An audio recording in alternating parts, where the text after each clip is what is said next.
Good morning, class fifth. It's me, Shana Parveen, your science, your EVS teacher. We are here to continue chapter 9. Guys, as I already told you that few chapters have been deleted uh, as per the CBSE order due to COVID-19. So that's why I have deleted few chapters, and now we switch the chapter number 9. And the chapter number 9 is space adventure. as space adventure में guys हम पढ़ेंगे कि इसमें क्या क्या होता है। आप स्काई देखते हैं, मून देखते हैं, स्टार्स देखते हैं, उसके बारे में पढ़ेंगे हम। The sky about us. Man has always been fascinated by the sky and the heavenly object. हमेशा जो इंसान है वो क्या होता है, फैसिनेटेड हो जाता है स्काई के थ्रू, यानी कि हमेशा आकर्षित मोहित हो जाता है उसकी ओर। At day time the only heavenly object we see in the sky is the sun. जो अगर डे टाइम में हम कोई ऑब्जेक्ट की बात करें, कोई हेवनली बॉडी की बात करें, तो वो हमें सिर्फ सन दिखाई देता है। But as darkness falls we see a different sky about us. लेकिन अगर डार्कनेस होती है, अंधेरा होता है, तो हम डिफरेंट ही स्काई देखते हैं अपने ऊपर। The sky and the stars. The sky is the blank space about the earth. Sky क्या है, एक ब्लैंक स्पेस ही तो है अबाउ द अर्थ, और कुछ नहीं है। What all do we see when we look at the sky. जब हम स्काई की ओर देखते हैं तो हम क्या देखते हैं? We can see the moon changing shapes. हमें दिखाई देता है कि मून अपनी शेप चेंज कर रहा है every night. And we can see millions of stars, some bright and glittering. हम देखते हैं मिलियंस ऑफ स्टार्स है, कुछ ब्राइट हैं, कुछ ग्लिटर चमकते रहते हैं ज़्यादा। Some very tiny and pale, कुछ बहुत टाइनी है, बहुत छोटे हैं, कुछ पेल है, कुछ धुंधले से दिखाई देते हैं। The sun, the moon, the stars all belong to a huge area called space. ये सब के सब एक बड़े एरिया से बिलोंग करते हैं, उसे हम कहते हैं स्पेस। नेक्स्ट है guys galaxy. There are millions of stars in space. Millions of stars है हमारे स्पेस में। Collection of stars forms a galaxy. Collection of stars को हम गैलेक्सी कहते हैं। Our sun belongs to the galaxy named as the Milky Way और आकाशगंगा। जो हमारा सन है वो एक तारा है गाइस, वो एक स्टार है, और वो मिल्की वे या आकाशगंगा से ही बिलोंग करता है। ठीक है। On a very clear night, बहुत साफ रात में, if we look carefully at the sky, अगर हम स्काई की ओर देखते हैं, we might see part of this whitish band of stars. तो हमें वाइट बैंड दिखाई देते हैं स्टार्स के, stretching from one side to other, के एक साइड से दूसरी और साइड खिंचे हुए से दिखाई देते हैं। Each galaxy is made up of numerous solar system. हर जो गैलेक्सी है वो बहुत सारे सोलर सिस्टम से मिलकर बनी होती है guys. Galaxies can be of different shapes.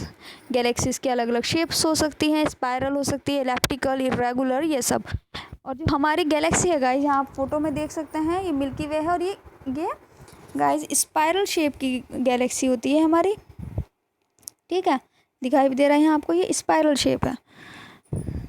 फिर है गाइस प्लैनेट्स। प्लैनेट्स के बारे में हम पढ़ेंगे।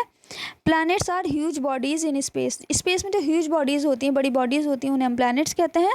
That move around a star. जो एक स्टार यानी कि एक तारे के चारों ओर चक्कर लगाते रहते हैं। Planets do not have their own light. ये प्लैनेट्स की क्वालिटी होती है, ठीक है, स्पेशलिटी होती है कि प्लैनेट्स की अपनी कोई लाइट नहीं होती है। They reflect the light of the sun. ये सन की लाइट को रिफ्लेक्ट करते हैं।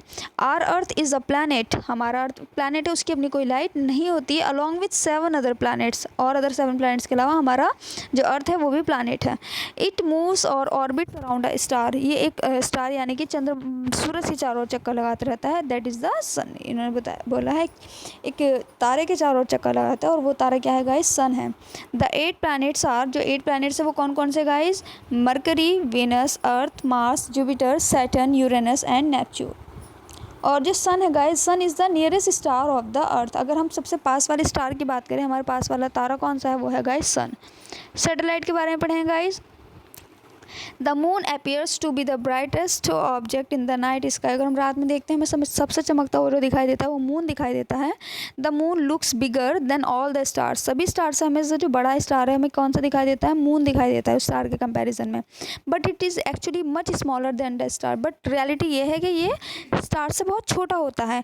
It looks big because it is very close to the earth compare to the stars. ये हमें बड़ा इसलिए दिखाई देता है चाँद सितारों के कंपैरिजन में, क्योंकि चाँद हमारी धरती से बहुत पास होता है, लेकिन जो तारे होते हैं वो हमारी धरती से बहुत दूर हैं, बहुत अर्थ से हमारी डिस्टेंस ज़्यादा है, इसीलिए वो हमें स्मॉल दिखाई देते हैं। The moon which appears so bright in the night. जो मून हमें रात में बहुत ज़्यादा ब्राइट दिखाई देता है, actually does not have its own light. इसकी अपनी कोई लाइट नहीं होती है। It reflects the light of the sun falling on it, जब इसके ऊपर सन की लाइट पड़ती है तो ये उसे रिफ्लेक्ट करता है सिर्फ। The moon is the earth's natural satellite, earth की जो नेचुरल सैटेलाइट है वो मून है। मतलब मून जो है हमारी अर्थ के चारों ओर चक्कर लगाता रहता है। नेचुरल सैटेलाइट हेवनली बॉडी है विच moves around a planet. Satellite का मतलब क्या होता है? सैटेलाइट वो होते हैं जो किसी प्लैनेट के चारों ओर चक्कर लगाते हैं, और प्लैनेट्स वो होते हैं जो किसी स्टार के चारों ओर चक्कर लगाते हैं। तो हमारी अर्थ तो सन के चारों ओर चक्कर लगाती है, लेकिन जो हमारा मून है वो हमारी अर्थ के चारों ओर चक्कर लगाता है। तो इसलिए जो मून है वो अर्थ की नेचुरल सैटेलाइट कहलाती है। कुछ प्लैनेट्स की जो होती है कोई अपना मून ही नहीं होता है of their own, while others have many moons, बल्कि कुछ प्लैनेट्स का बहुत सारे मून्स होते हैं। जैसे जुपिटर के 63 मून्स हैं, यानी कि 63 सैटेलाइट है, वाइल सैटर्न की जो है वो 52 हैं गाइस। बाकी आज के लिए इतना ही। आपकी जो भी क्वेरी है आप कॉल करके या फिर मैसेज करके पूछ सकते हैं। नेक्स्ट क्लास में आपका चैप्टर ये फिनिश हो जाएगा। आज के लिए इतना ही, बाय।